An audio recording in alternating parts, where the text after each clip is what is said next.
बहुत बहुत धन्यवाद माननीय संचालक महोदय। और पानी सर्वप्रथम एकता अखंडता का प्रतीक राष्ट्रीय ध्वज को नमन करते हुए विभिन्न धर्म विभिन्न संस्कृति के लोगों को एकता के सूत्र में बांध कर रखने वाले राष्ट्रीय धर्म ग्रंथ भारतीय संविधान को नमन करते हुए दया करुणा मैत्री और मानवता का संदेश देने वाले महान दार्शनिक महान वैज्ञानिक प्रकृति धर्म के अनुदेशक शाक्यमुनि तथागत और है ना ले रहा हूँ पानी गौतम बुद्ध के चरणों में शत बार नमन करते हुए वसुधैव कुटुंबकम के जनक अपने लोक कल्याणकारी नीतियों से पूरे विश्व को एक विशाल शासन शैली प्रस्तुत करने वाले विश्व विजयी सम्राट अशोक महान जी के चरणों में शत बार नमन करते हुए आज 2 फरवरी भारत लेनिन बाबू जगदेव प्रसाद जी के जन्म शताब्दी वर्ष इस पावन अवसर पर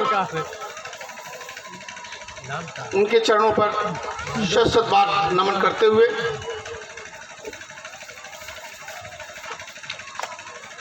आज के इस 26वें सांस्कृतिक कार्यक्रम लटिया महोत्सव कार्यक्रम के संचालन कर रहे संयुक्त भारत के सांस्कृतिक सचिव माननीय कुमार प्रवीण जी, आज के कार्यक्रम की अध्यक्षता कर रहे सम्राट अशोक क्लब भारत के यशस्वी राष्ट्रीय अध्यक्ष माननीय डॉक्टर दीनानाथ मौर्य जी एवं आज के कार्यक्रम के मुख्य अतिथि पूज्य धम्म गुरु बनते जान सोई तावा सोई जापान जी, जापान से जो हमारे बीच बैठे हुए हैं। मुख्य वक्ता हम सभी के प्रेरणा के स्रोत जो मार्गदर्शक सम्राट अशोक क्लब भारत के राष्ट्रीय प्रवक्ता डॉक्टर सहितानंद मौर्य जी, विषय प्रवर्तक के रूप में हमारे मंच पर बैठे युवा क्रांतिकारी साथी राष्ट्रीय संयोजक माननीय राजेश कुमार मौर्य जी, विशिष्ट अतिथि के रूप में हमारे बीच doctor G Singh Kashyap ji, associate professor PG college Ghazipur, पूज्य धम्म गुरु बनते धम्म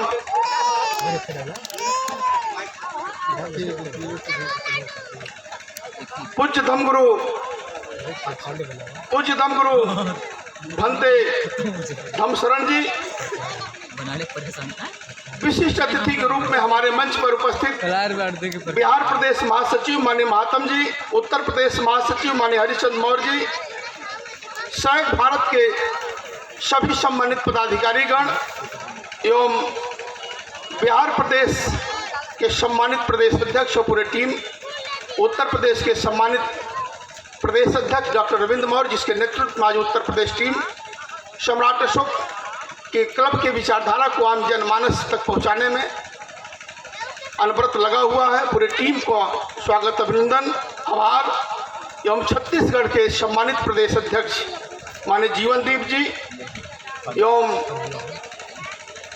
सदन में उपस्थित सम्राट अशोक क्लब के सभी जाबाज क्रांतिकारी साथियों और हमारी मातृशक्ति के रूप में बैठी हुई सभी पूजनीय माताओं बहनों का हम सम्राट अशोक क्लब उत्तर प्रदेश की तरफ से हार्दिक स्वागत अभिनंदन करते हुए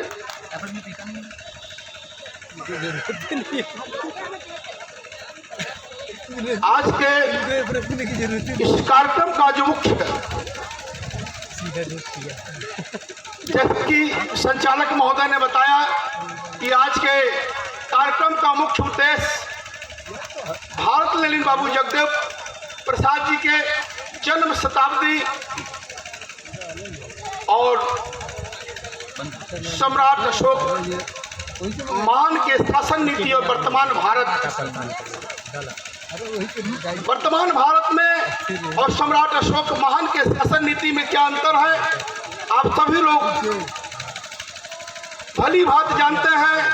सम्राट अशोक महान एक ऐसे शासक थे जो अपने पूरी प्रजा को अपने संतान की समान मानते थे और अपने सारे अधिकारियों को कहा करते थे कि किसी भी समय, चाहे मैं किसी भी स्थिति में रहूं, पूरी प्रजा मेरे पास आ सकती है अपनी फरियाद लेकर के, उसका समाधान मैं करूंगा। लेकिन आज वर्तमान समय में जनता का फरियाद सुनने के लिए जो है जल्दी कोई सुनने के लिए तैयार नहीं है।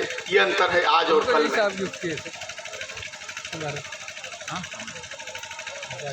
इसलिए वर्तमान भारत की जो स्थिति है, आज सम्राट अशोक के लोक कल्याणकारी नीतियों के बल पर ही आज इतने दिनों बाद भी आज पूरा विश्व के शासन नीति पर रिसर्च कर रहा है।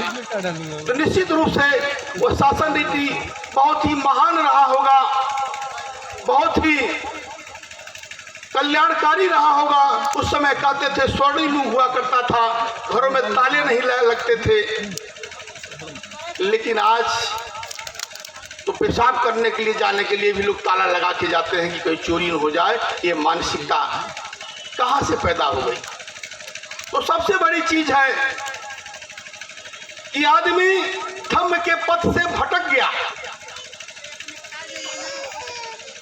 भगवान बुद्ध के जो धम्म थे, जो लोक कल्याणकारी धम्म थे, जिससे मानवता का सृजन हुआ करता था, वो धम्म से भटक गया।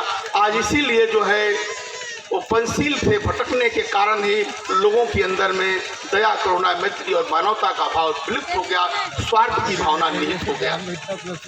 तो हर व्यक्ति आज अपने व्यक्तिगत स्वार्थ के लिए जिंदा जी रहा है।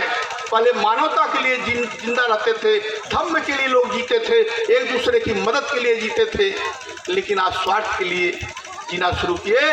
इसी का परिणाम है कि आज इस देश में मानवता विलुप्त हो गया। आज इतने ज़्यादा क्लेश और विभेद जो पैदा हुए हैं इसलिए हो गए हैं। इसलिए सम्राट अशोक का जो उद्देश्य थे कि एक बार पुनः सम्राट अशोक के लोक कल्याणकारी नीतियों के आधार पर एक लोक कल्याणकारी राज्य की स्थापना पूरे भारत में किया जाए और भगवान बुद्ध के मानवतावादी धम्म पर आधारित समाज का सृजन किया जाए, जिसमें आपसी भाईचारा, प्रेम की भावना लोगों में उत्पन्न हो। इसलिए हम सभी लोग कहते हैं कि सम्राट अशोक महान के शासन काल में कथनी और करनी में कोई अंतर नहीं हुआ करता था। लेकिन आज कथनी और करनी में बहुत बड़ा अंतर हो गया है। पहले सम्राट अशोक लोगों को, दिलों को जीतने के लिए शासन करते थे, दिल जीतने के लिए कार्य करते थे, और आज का शासक को चुनाव जीतने के लिए कार्य कर रहा है। इतना अंतर है, समझ लीजिए साथियों। वो सिर्फ चुनाव जीतने के लिए कार्य करता है। इतनी बड़ी से बड़ी योजनाओं का प्रलोभन दे दे कि वो चुनाव जीत जाए, इसके बाद इस जनता को सताना शुरू करे। ये कल के शासन में और आज के शासन में यही अंतर है साथियों, जो है कि कल दिलों को जीतने के लिए राज महान सम्राट अशोक किया करते थे और आज का शासक चुनाव जीतने के लिए काम कर रहा है। और कल और आज में यही अंतर है। अब आप लोगों को तय करना है कि क्या फिर से दिलों को जीतने का काम किया जाएगा कि इसी तरह केवल चुनाव जीतने का काम किया जाएगा, जहां मानवता शर्मसार हो रही है साथियों, जो है। तो निश्चित रूप से अगर इस देश में व्याप्त भ्रष्टाचार है, अनैतिकता है, तो इस देश का दोषी शासक नहीं है, दोषी हम और आप हैं, क्योंकि हमने इसका विरोध नहीं करना चाहा, इसको समझने का प्रयास नहीं किया और हमने अपने धर्म को खोजने का काम नहीं किया। इसलिए मेरा एक निवेदन है कि इस बार से आज हम सभी लोग भारत ललित बाबू जगदेव प्रसाद जी ने जो क्रांति का बिगुल बिहार की भूमि से शुरुआत करके वास्तव में क्रांति पूरे भारत में पैदा कर दिया, उस क्रांति उनका जन शताब्दी वर्ष है। मैं चाहता हूं कि ये पूरे साल भर जन शताब्दी वर्ष पूरे भारत में मनाया जाए साथियों।